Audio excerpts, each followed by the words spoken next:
Lucas Carvalho de Freitas. Podemos dizer que o que acontece com a palavra revolução também ocorre com a palavra moderno? Sem sombra de dúvida. Quer dizer, o que é a modernidade? Alguns dizem, a modernidade é a liberdade, é a democracia, etc, etc. Sim, mas a modernidade também é o comunismo, é o nazismo, é 2 guerras mundiais, é a bomba atômica, é a AIDS, é o vírus Ebola, é a gripe aviária, tudo isso é a modernidade, meu filho. Então, quando você vai ver tudo junto, eu digo, bom, é uma mistura do bem e do mal, tá, né? Que a ideologia oficial se recusa a enxergar. Eu digo, olha, você saber que no mundo existem luzes e trevas é uma coisa que todas as civilizações participaram, só a ideologia da modernidade acha que tudo é lindo. Quer dizer, é uma ideologia de idiota mesmo, entendeu? Agora, note bem, quando a gente fala essas coisas, a pessoa, então ele é favorável à cosmovisão medieval. Eu estou acabando de dizer para você que a cosmovisão medieval não foi capaz de abarcar o processo histórico do que estava acontecendo, então eles caíram do burro. Ainda que nos pontos específicos eles tivessem razão. Está entendendo? Então, aí que eu acho, vamos dizer, um dos grandes males da Idade Moderna foi quando a Igreja perdeu a hegemonia intelectual. O que quer dizer perder a hegemonia? Ela perdeu o controle, deixou de mandar nas pessoas? Não. Ela deixou de compreender o que estava acontecendo. Então é assim, vamos dizer, a Igreja é mãe e mestra. Mas na sua casa, você arruma um montão de problema que a sua mãe não está entendendo absolutamente. E ela continua te dando ordem. Bom, as coisas que ela está falando são certas, mas não se aplicam ao caso que você está vivendo. Então não te ajuda em nada e só atrapalha. Foi o que aconteceu com a Igreja no mundo moderno. Continua ensinando a mesma outra. Ele sempre está certo, mas aquilo ficou deslocado da situação, porque a situação mudou demais e os porta-vozes da Igreja não estão entendendo o que está acontecendo. Então, não adianta ele estar com a doutrina certa. A doutrina certa é só um pedaço. Doutrina, afinal de contas, é um conjunto de verdades imutáveis, né? Qualquer teoria, ela vive no céu das ideias puras. Agora, conhecimento da realidade é outro. Não basta só a doutrina, você tem que saber o que está acontecendo. Quando você perde a compreensão do que está acontecendo, então você afundou. Os acontecimentos se precipitam, vamos dizer, como uma onda que você naufraga.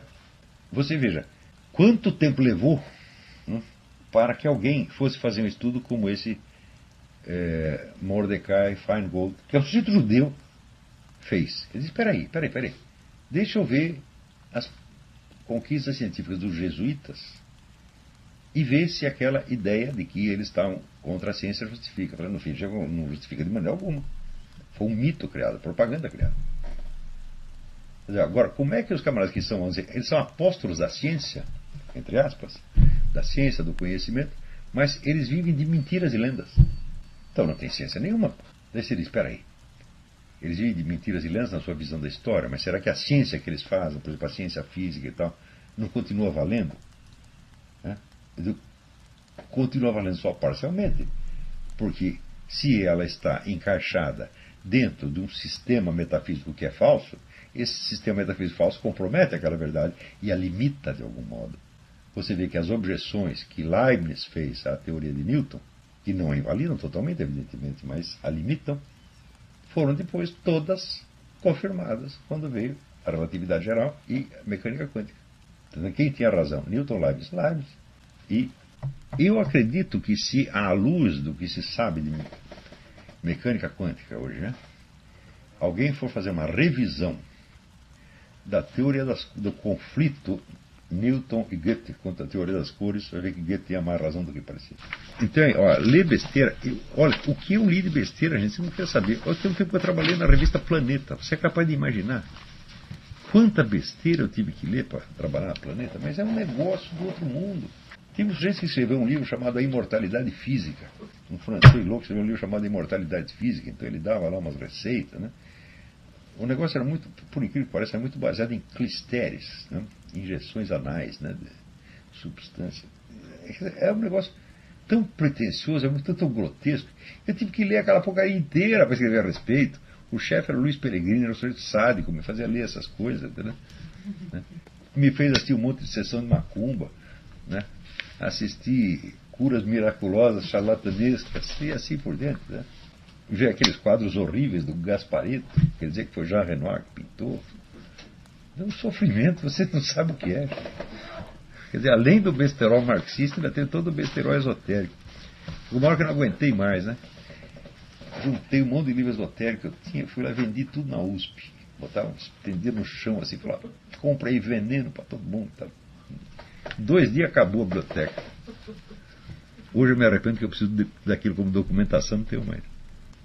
Hélio, pela explicação de Aulior, podemos entender o senso da eternidade como uma decorrência natural da confissão? Seria então um desdobramento do método conhecimento por confissão? Sem sombra de dúvida. Sem sombra de dúvida. Quer dizer, é o método Santo Agostinho. Quer dizer, você se apresenta diante do observador onisciente e ele te revela para você. E daí, de repente, você vê que aquela dimensão desde a qual ele está falando é a sua verdadeira realidade. Entendeu? Quer dizer, a história que você está contando já está contada desde a eternidade. E as pessoas falam, daí cai na questão de determinismo e livre-arbítrio. Quando perguntam isso, escuta, é o seguinte, você acha que Deus é burro de ele só ser capaz de fazer uma pessoa, né, que faz o que está no programa? Quando Cristo disse, vós sois deuses, ele quis dizer o seguinte, meu filho, tem uma parte do que você faz que é a ação divina. E é livre porque é a ação divina. Está entendendo? Agora, tem pessoas que não são capazes, que por não ter essa meditação do senso da eternidade, elas só conseguem entender Deus como se fosse um outro ente separado. Um ente enorme, um então. Como os Richard Dawkins. Como é que Deus faz para ele saber o que todo mundo está pensando? Não é isso? Como se a gente tivesse começado a pensar há muito tempo, daí chegou Deus de repente e falou, opa, agora tem que saber o que esses caras estão pensando. Ele está invertendo a ordem da pergunta, meu Deus do céu. A nossa pergunta é, como nós poderíamos pensar se não existisse o Logos?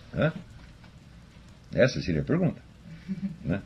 Então, o método da confissão vai revelando para você quem você é realmente. E quem você é realmente, eu digo, quem é você perante a eternidade, quem é você perante Deus. Mas isso é muito devagarzinho. E não é você que vai descobrir isso. Deus vai te mostrar isso quando Ele quiser. Quando Ele não quiser, Ele fecha a torneira e você fica que nem barata tonta lá, não estou entendendo nada. Então, por exemplo, vamos dizer, eu vou aqui confessar os meus pecados. Eu digo, tá bom, tem umas coisas erradas que você fez. Mas tem outra coisa errada que você é. Como é que você faz? Como é que você vai mostrar isso para Deus? Você não vai mostrar isso para Deus, é Ele que vai mostrar para você. Então, de certo modo, Ele está confessando. Ele está mostrando para você. Às vezes isso acontece fisicamente, como no caso do Padre Pio, que o sujeito ia confessar, Padre, meus pecados são, pode parar, seus pecados são esse, mais esse, mais esse, mais esse, mais esse, mais esse, mais esse. Ele fazia o serviço para a pessoa. Fala, Deus que está fazendo isso. Então, o que ele está te dizendo ao mesmo tempo? Fala, meu filho, quem sabe os seus pecados sou eu, não é você. Você pensa que sabe, você sabe 1 ou 2. Então eu, sei lá, eu posso estar enganado, mas eu acho que a melhor confissão é você chegar e falar, Deus, eu não presto absolutamente, eu não sei como você me aguenta. Então, por favor, me aguenta mais um pouco. E eu acho que assim, isso aí é uma coisa que vai mostrando como você, mostra primeiro a sua total insignificância, a sua ausência de razão de ser. Isso é a coisa mais estranha. Por que eu existo? Me dê um só motivo para eu existir. Não tem, gente. Não tem. Isso é um ato de gratuidade divina. O padre Paulo Ricardo falou isso. Quer dizer, se você entende que você existe porque Deus quer, você não pode dizer que Deus teve uma ideia errada. Então você tem que admitir que você foi uma boa ideia. Eu digo, Raiz, não é que eu sou mesmo? Então, por pior que você seja, a sua existência é uma boa ideia.